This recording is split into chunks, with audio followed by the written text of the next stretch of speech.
할렐루야, 좋은 아침입니다. 지난 한 주간 어떻게 보내셨습니까? 하나님의 놀라운 은혜와 긍휼로 우리는 살아가고 있습니다.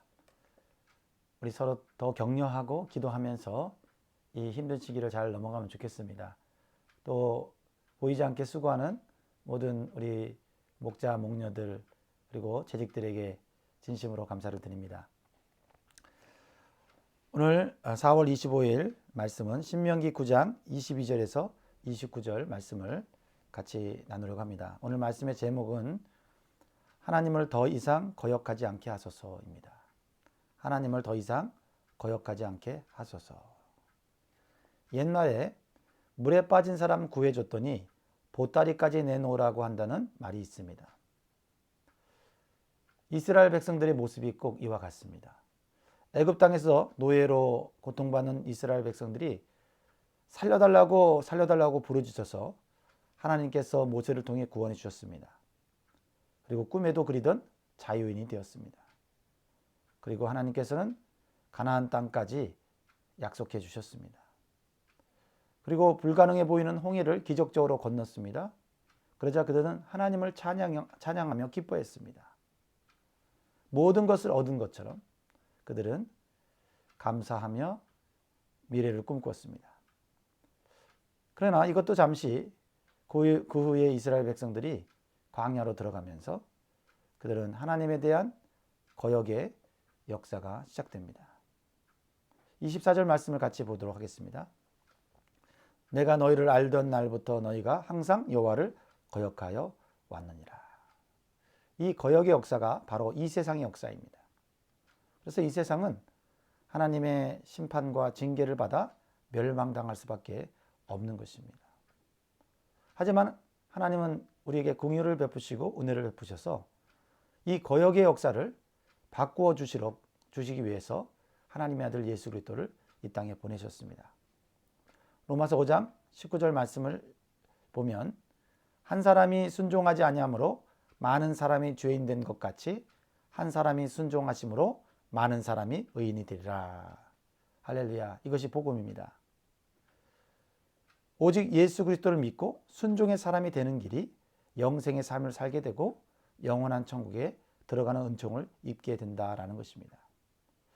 그래서 이스라엘 백성들에게 광야 생활은 가나안 땅에 들어가기 위한 하나님의 놀라운 은총과 축복을 받기 위해서 믿음과 순종의 삶을 배워야 하는 곳이 되어야 했습니다. 그러나 그들은 오히려 거역과 불신앙의 모습을 보여줌으로 말미암아 출애굽 1세대는 40년 동안 방황하다가 멸망당할 수밖에 없었던 것입니다. 그래서 오늘 모세는 모압 평지에서 출애굽 2세들에게 가나안 땅을 앞두고 이 거역의 역사와 불신앙의 모습을 상기하라고 가르쳐주고 있습니다. 우리가 어렸을 때 구호로 외쳤던 것이 있습니다. 상기하자 6.25라는 구호를 외쳤던 것이 기억합니다. 다시는 전쟁의 비극과 불행이 일어나지 않도록 우리가 준비하고 잘 예비하자는 것입니다. 마찬가지로 과거에 불순종했던 모습들, 과거에 거역했던 그러한 우리의 모습들을 다시 한번 상기하면서 하나님이 기뻐하시는 믿음과 순종의 길로 가도록 우리는 힘써야 할 것입니다. 그러면 출애굽 1세대인 이스라엘 백성들은 광야에서 어떤 거역의 모습을 보여줍니까? 또한 이것을 통해서 우리는 무엇을 교훈받아야 합니까? 22절 말씀을 보겠습니다. 너희가 다베라와 마사와 기브롯 하타아와에서도 여호와를 경노하게 하였느니라. 하나님께 거역하여 징계를 받은 세 장소의 이름들이 나오고 있습니다. 이 장소들을 기억하라는 겁니다. 기억하면서 믿음과 순종의 길로 가는 교훈을 받으라는 것입니다. 먼저 첫 번째 다베라 사건은 민수기 11장에 나오는 것입니다.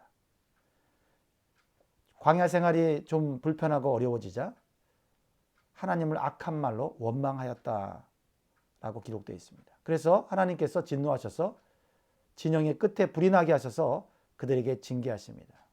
아주 가벼운 징계죠. 민수기 11장 1절에 보면 여호와께서 들으시기에 백성이 악한 말로 원망하매 여호와께서 들으시고 진노하사 여호와의 불을 그들 중에 붙여서 진영 끝을 사르게 하시매.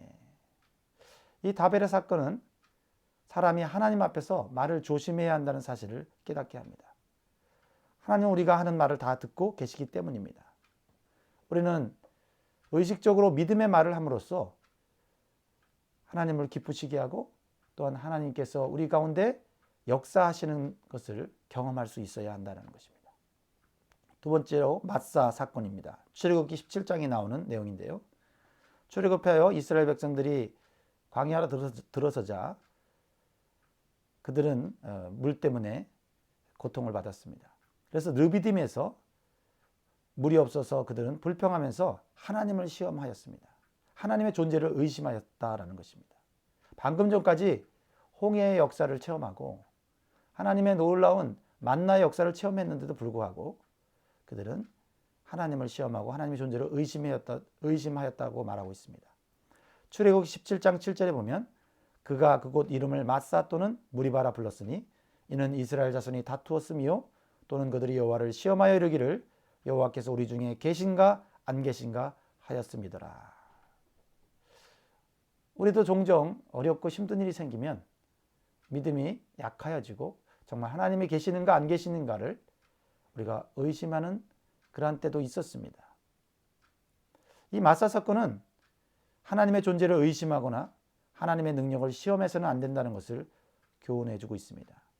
다시 말해서 우리에게 필요한 것이 있을 때는 우리가 감당하기 어려운 일을 맞이했을 때는 하나님께 믿음으로 간구하는 올바른 태도가 필요하다는 것입니다. 세 번째로 기브롯 핫다와 사건이 있는데요. 이 사건은 메추라기 사건과 관련이 있습니다. 하나님께서 고기를 먹고 싶어 하면서 불평하는 이스라엘 백성들을 하나님께서 축복하셔서 한 달 동안 배가 부르도록 고기를 먹게 해 주셨습니다. 그런데 그들이 하나님께서 충분히 먹을 것을 주고 계시는데도 불구하고 그것을 욕심을 부려서 그것을 차지하려고 하는 모습을 보여주었습니다. 한마디로 탐심이 드러난 사건입니다. 민수기 11장 34절에 보면 그곳 이름을 기브롯 핫다아와라 불렀으니 욕심을 낸 백성을 거기 장사함이었더라.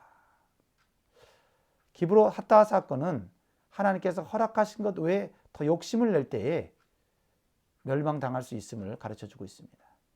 우리는 현재 주어진 것에 만족하며 감사하며 살 때 하나님께서 주시는 놀라운 은혜를 계속해서 공급받아 살 수 있다는 사실을 기억하면 좋겠습니다.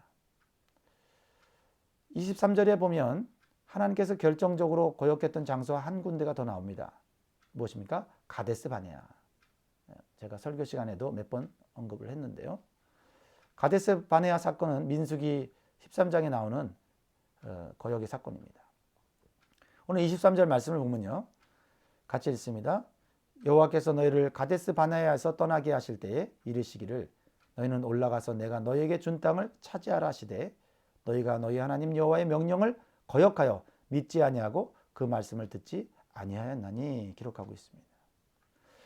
가데스 바네아 사건은 하나님의 언약의 말씀을 믿지 못할 때 헛되고 방황한 인생을 살 수밖에 없다는 것을 교훈해 주고 있습니다. 이 거역의 역사가 바로 이 세상의 역사인 것입니다. 그래서 오늘날도 이 세상은 하나님의 진노를 받아 멸망받아 마땅한 그런 모습들을 보여주고 있습니다. 그래서 하나님께서는 이 세상에서 인간들이 구원받을 수 있기 위해서 멸망에서 구원해 줄 구원자를 우리에게 허락하셨습니다. 하나님과 인간 사이에서 화목해 해주시는 중보자를 허락해 주셨습니다. 그분이 바로 예수 그리스도인 것입니다. 그래서 구약에서는 이 예수 그리스도의 모습을 상징하는 인물들이 여러 인물들이 있는데 그 중에 오늘 본문의 모세인 것입니다. 모세는 거역하여 멸망당할 수밖에 없는 이스라엘 백성들을 위해서 무엇을 합니까? 그는 하나님께 간절히 중보 기도를 하고 있습니다. 그리고 하나님께서 심판하시고자 하는 마음을 돌이키기 위해서 그는 40일 동안 금식하고 엎드리는 것을 보게 됩니다. 그렇다면 우리도 우리 가족, 우리 이웃들 중에 멸망당할 자를 위해서 중보 기도할 필요가 있습니다. 모세는 중보 기도할 때 무엇을 붙잡고 기도하고 있습니까? 그럼 우리가 배워야 할 기도입니다. 첫 번째, 하나님의 언약의 말씀을 붙잡고 기도해야 합니다. 27절에 보면 주의 종 아브라함과 이삭과 야곱을 생각하사 이 백성의 완악함과 악과 죄를 보지 마옵소서. 주의 종 아브라함과 이삭과 야곱을 생각하사, 하나님께서는 비록 지금 이스라엘 백성들이 완악하고 그들이 죄를 지었지만은 아브라함과 이삭과 야곱과 한 그 언약을 기억하여서 그들을 가나안 땅으로 인도하고 계시는 것입니다. 우리도 하나님의 언약의 말씀을 붙잡고 우리가 하루하루 승리할 수 있기를 원합니다. 두 번째로는 하나님의 영광이 땅에 떨어지지 않고 높이는 기도를 해야 합니다. 28절에 모세가 어떻게 기도합니까? 주께서 우리를 인도하여 내신 그 땅 백성이 말하기를 여호와께서 그들에게 허락하신 땅으로 그들을 인도하여 드릴 만한 능력도 없고 그들을 미워하기도 하사 광야에서 죽이려고 인도하여 내셨다 할까 두려워하나이다. 무슨 말입니까? 하나님께서 능력이 없어서 이스라엘 백성들을 광야에서 죽였다라고 하게 되면 하나님의 영광이 땅에 떨어진다는 것입니다. 이 모세는 하나님의 영광이 드러나기를 원하는 간절한 마음을 갖고 기도하고 있는 것을 보게 됩니다. 우리도 생활 속에서 생각해야 될 중요한 그러한 우리의 신앙의 가치는 하나님의 영광입니다. 하나님의 영광이 나를 통해서 드러나야지 하나님의 영광이 나 때문에 떨어져서는 안 되는 것입니다. 세 번째로 하나님의 은혜와 긍휼을 구하는 기도를 해야 합니다. 26절 보면 여호와께 간구하여 이르되 주 여호와여 주께서 큰 위엄으로 속량하시고 강한 손으로 애굽에서 인도하여 내신 주의 백성 곧 주의 기업을 멸하지 마옵소서. 오늘 이스라엘 백성을 주의 백성 그리고 주의 기업이라고 말하고 있습니다. 무엇입니까? 하나님께서 애굽에서 그들을 엄청난 기적과 능력으로 이렇게 구원하셨는데 하나님 이들을 긍휼히 여겨 주십시오. 주님의 백성입니다. 주님의 기업입니다. 하면서 하나님의 은혜와 긍휼을 구하는 그러한 모세의 모습을 보게 되는 것입니다. 오늘 우리에게 긍휼이 필요합니다. 오늘 하나님의 자비가 우리에게 필요합니다. 우리가 이 어려운 시기에 하나님 긍휼을 베푸셔서 비록 우리가 죄악 가운데 살고 있지만은 하나님 회개하고 하나님 앞에 돌아갈 때 하나님 은혜를 베풀어 주시사 이 위기를 넘어가게 하여 주옵소서. 우리가 기도해야 될 줄 믿습니다. 사랑하는 성도 여러분, 우리 신앙생활에 있어서 가장 중요한 것은 하나님과 하나님 말씀에 대한 신뢰와 믿음입니다. 그리고 절대적인 순종의 자세가 필요합니다. 광야 같은 세상을 지나가면서 우리가 천국에 이르기까지 훈련해야 될 믿음의 중요한 요소가 바로 신뢰와 순종인 것입니다. 그리고 연약하여 범죄했을 때 다시 회개하고 돌아오는 것입니다. 무엇보다도 중보자이신 예수 그리스도를 의지하여 우리 자신뿐만 아니라 하나님께 범죄한 나라와 민족 그리고 이웃과 가족들을 위해서 날마다 긴 중보기도의 사명을 감당하는 것이 오늘 우리가 해야 될 귀한 신앙의 소명이고 사명인 줄 믿습니다. 오늘 하루 또 가족과 함께 즐겁고 또한 격려하는 시간들 갖기를 원합니다. 여러분 오늘도 힘내십시오. 사랑합니다.